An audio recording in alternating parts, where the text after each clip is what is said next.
Parler des nombres complexes, donc je vous rappelle que l'ensemble des nombres réels que l'on a toujours utilisés jusqu'à présent sont représentés, l'ensemble est représenté par une droite, que je peux appeler la droite des nombres réels contenant tous les nombres, nombres positifs, nombres négatifs, qu'ils soient entiers, qu'ils soient fractionnaires, donc fractions entières, je vous rappelle, ce sont les nombres rationnels ou irrationnels, nombres décimaux, etc. etc.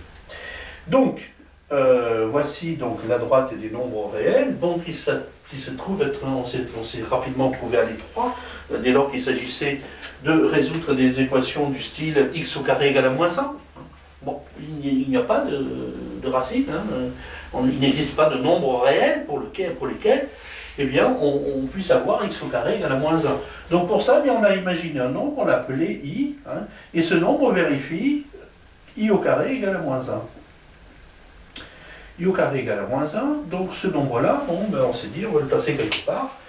Alors on ne va pas le placer sur la droite des réels, puisque ce n'est pas un nombre réel, c'est un nombre imaginaire, donc, et donc on l'a mis, bon, ben, on l'a mis à la même distance à 0 que 1, donc on va le mettre ici, donc sur l'axe des ordonnées. Évidemment, si i est ici, moins i se trouve de l'autre côté, 2i un peu plus haut, etc., en sorte que toute la droite se trouve être un ensemble de nombres de la forme x multiplié par i. Ce sont des imaginaires purs, que l'on peut noter i fois r, et tous les nombres de la forme ix avec x qui appartient à r, ou y avec y qui appartient à r. Bien. Considérons maintenant un point quelconque du plan. Alors je dis bien un point, bon, ben, un point, on connaît, on sait que ceci finalement, ce plan tel que je l'ai dessiné, c'est un plan muni finalement d'un repère orthonormé, pour les deux axes orthogonaux, même graduation finalement, sur les deux axes. Donc imaginons que ce point M soit un point d'abscisse x et d'ordonnée y, x ici, y ici, eh bien, on associe à ce point, on va donner une affixe à ce point, un nombre que je vais appeler z ici, z égale à x plus iy. Vous voyez que ce nombre z, finalement, c'est un nombre complexe, qui est composé partie ici d'un réel, partie réelle de z qui est égale à x, et de l'autre côté, alors je devrais dire y qui est la partie imaginaire de z. Bon, mais je vais, par convention, je vais appeler y égale la partie imaginaire du nombre z. Voilà. Donc vous voyez que je peux écrire z ici sous la forme x plus iy, et on dit que le nombre complexe ici est sous sa forme algébrique. C'est la forme algébrique du nombre complexe. On verra plus tard qu'il existe d'autres formes pour ce nombre complexe. Ce nombre complexe est l'affixe du point M, et le point M, quant à lui, est le représentant du nombre complexe. Vous voyez donc le lien très étroit qui existe entre le nombre complexe et le point du plan qui le représente. Donc on parle de plan complexe, mais sous le plan complexe, il faut comprendre que chaque nombre complexe étant représenté par un point, on a un plan géométrique muni d'un repère orthonormé. Les propriétés de cet ensemble, l'ensemble de tous les nombres complexes, c'est l'ensemble qu'on va appeler grand C. Grand C étant l'ensemble des nombres z qui s'écrivent sous la forme x plus iy, où x et y sont deux éléments de R. Eh bien, cet ensemble-là, on démontre très facilement que c'est un corps, c'est-à-dire que c'est un ensemble qui munit des opérations plus, moins, multiplier, diviser, eh bien, a les mêmes propriétés que l'ensemble des nombres réels. C'est-à-dire qu'on peut additionner tous les nombres, on peut faire la division par tous les nombres complexes, à condition bien sûr qu'ils soient différents de 0, et on peut, on a la commutativité, l'associativité, on a tout ce qu'il faut, hein. On a les mêmes éléments neutres qui sont 0, 1, alors tout marche bien dans cet ensemble des nombres complexes. En particulier, si je considère deux nombres complexes distincts, z qui est égal donc à x plus y, z' égale à x' plus i, y', vous voyez que si je fais la somme de z plus z', z plus z', eh bien vous voyez que x plus x', donc c'est la nouvelle partie réelle, plus je peux mettre i en facteur directement, iy plus y'. Bien entendu, si au lieu de faire la somme, j'avais fait la différence, bien, j'aurais pas trouvé quelque chose de beaucoup plus compliqué. Z moins z' égale à x moins x' plus y moins y'. Si je fais le produit z multiplié par z', eh bien z multiplié par z', vous voyez que ceci, je vais avoir x multiplié par x', je vais avoir y multiplié par y', donc i au carré facteur de y', mais i au carré égale à moins 1, donc je vais obtenir moins y'.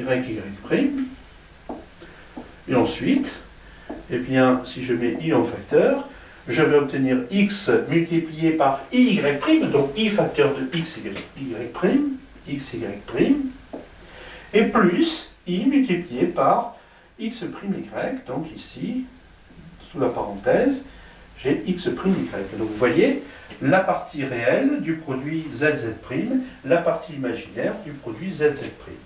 Si je fais là le quotient zz' en ayant pris comme précaution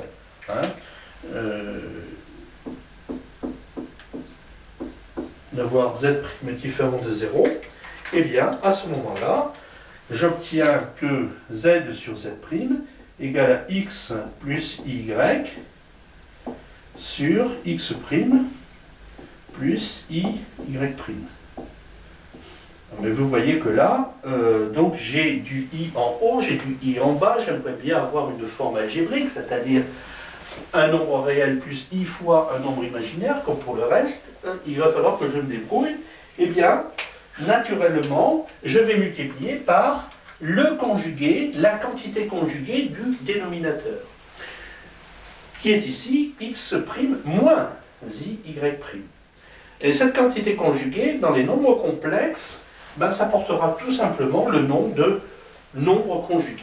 Ce nombre conjugué, donc je vais multiplier en haut et en bas par ce nombre conjugué. Vous voyez que si je multiplie par le nombre conjugué, x' moins i, y', je vais multiplier le numérateur également par x' moins i, y', et je vais me retrouver ainsi avec un nouveau numérateur, x',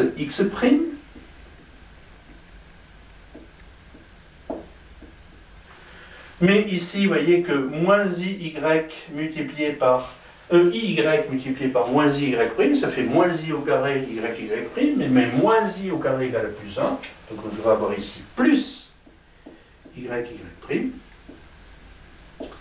plus i, facteur de, oh ben c'est la même chose que le produit, mais il suffit de remplacer y' par moins y', donc je vais avoir x', y', ça ne change pas, moins x, y'.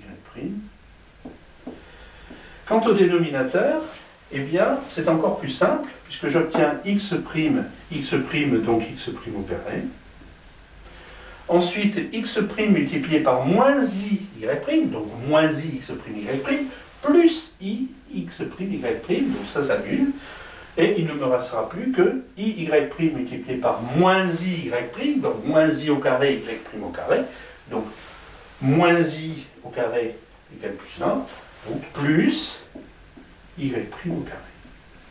Donc c'est pas simple, la division avec sous la forme algébrique, ça n'est pas simple. Vous voyez que vous avez une partie, la partie réelle qui est ici, hein, et la partie imaginaire qui est ici. Donc, ce n'est pas très très simple, mais tout nombre, on peut envisager la division par tout nombre non nul. Alors,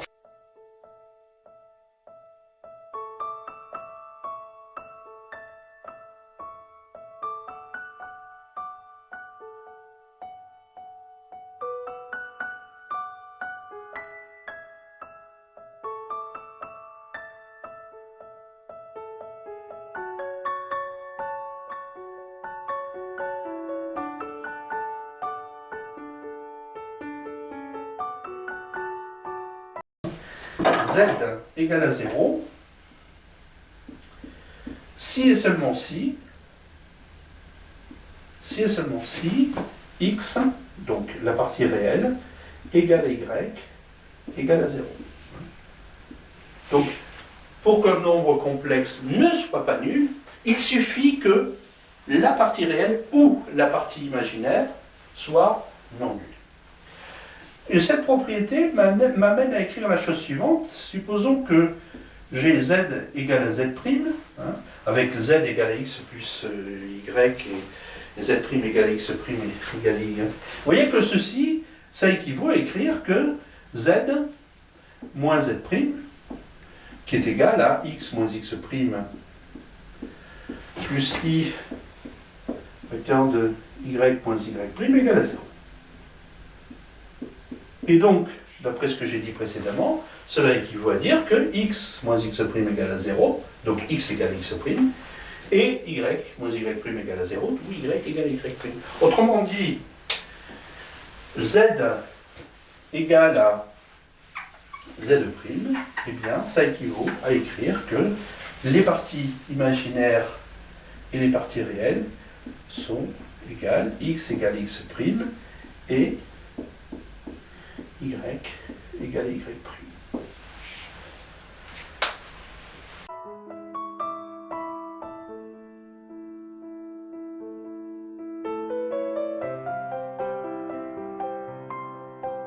De 2, eh bien, c'est la solution positive de l'équation x au carré égale à 2. Hein, donc la solution positive de l'équation x au carré égale à 2, hein, c'est racine carrée de 2. Mais on se souvient que il existe une autre solution de cette équation-là, c'est tout simplement moins racine carrée de 2. Mais la racine carrée, c'est positif. Hein, c'est racine carrée de 2. Moins racine carrée de 2, ce n'est pas la racine carrée, c'est l'opposé de la racine carrée.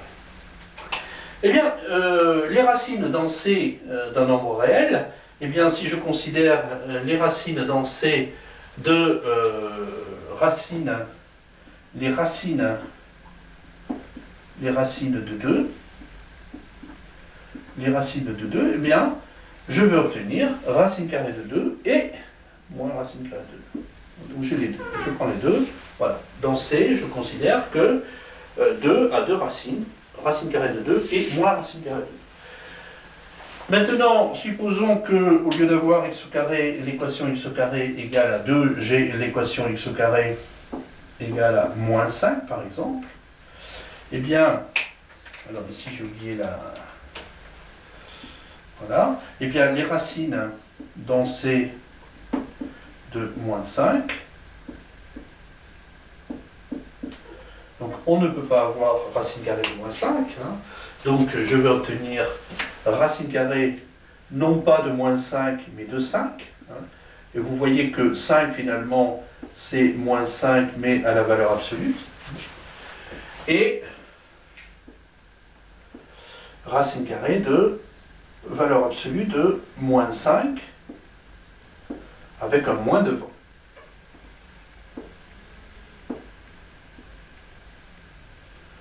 Bon, je vérifie. X au carré, donc si j'élève au carré, j'obtiens 5. Ah, mais non, ce n'est pas moins 5. Mince.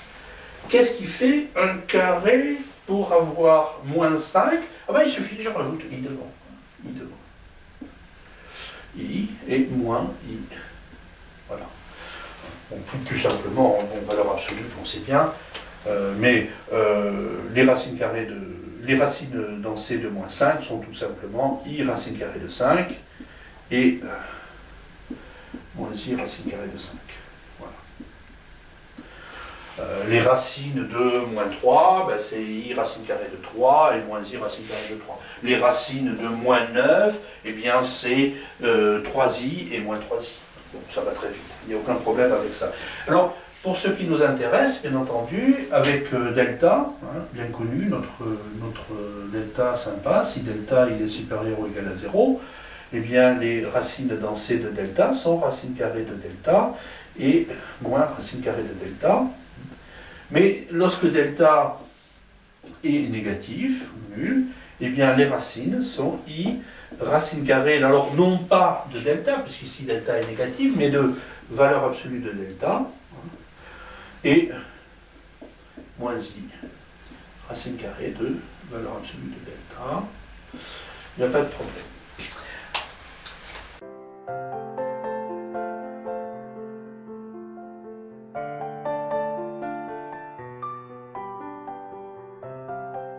Voyons maintenant les équations du second degré à coefficient réel.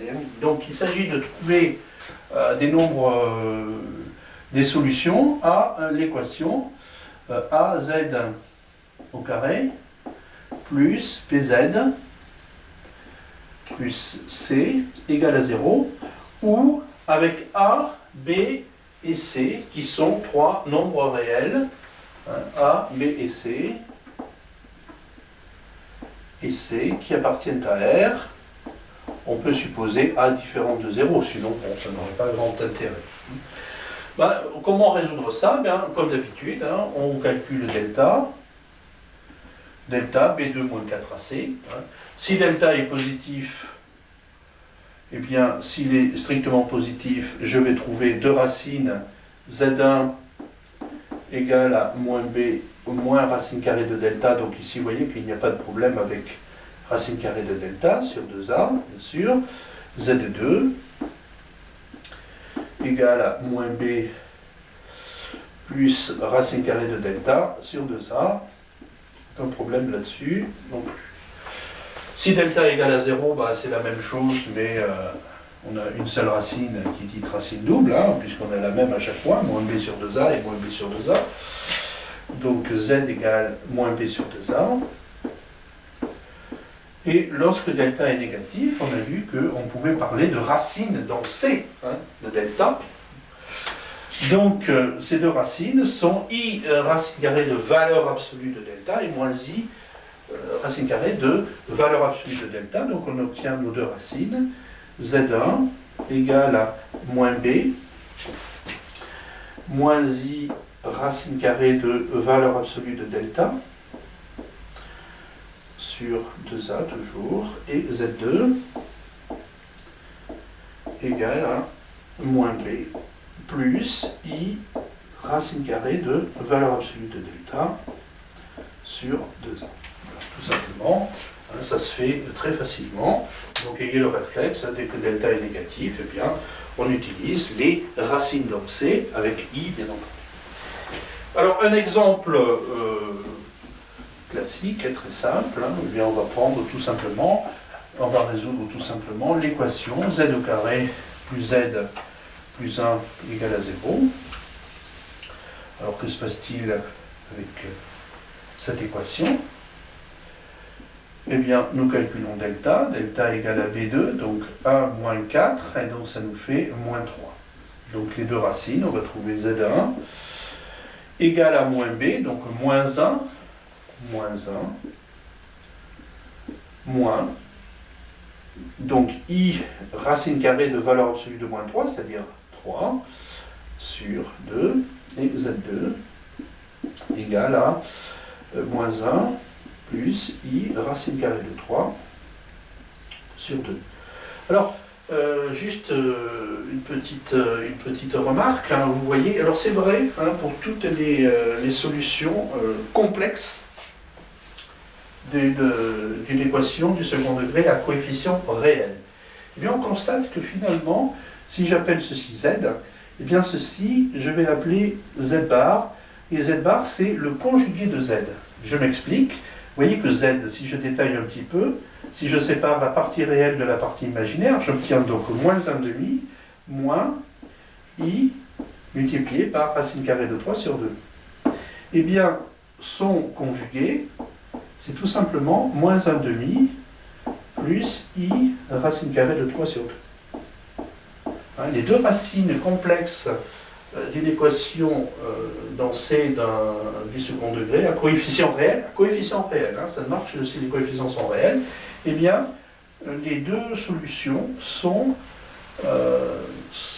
des conjugués.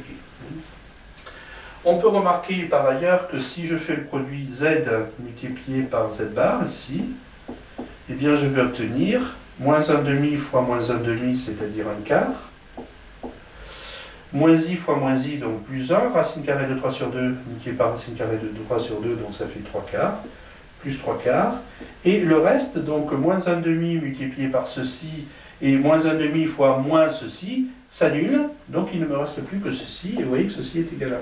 Bon, c'est juste une petite remarque en passant. Si je fais la somme z plus z bar, et bien ceci, je fais la somme des deux côtés, et j'obtiens ici 2 fois la partie réelle, c'est-à-dire moins 1/4, moins 1, et la partie imaginaire disparaît. Alors, juste ceci, hein, ce sont en fait des résultats que l'on reverra lorsque on va étudier les conjugués des nombres complexes, hein, les propriétés des nombres conjugués.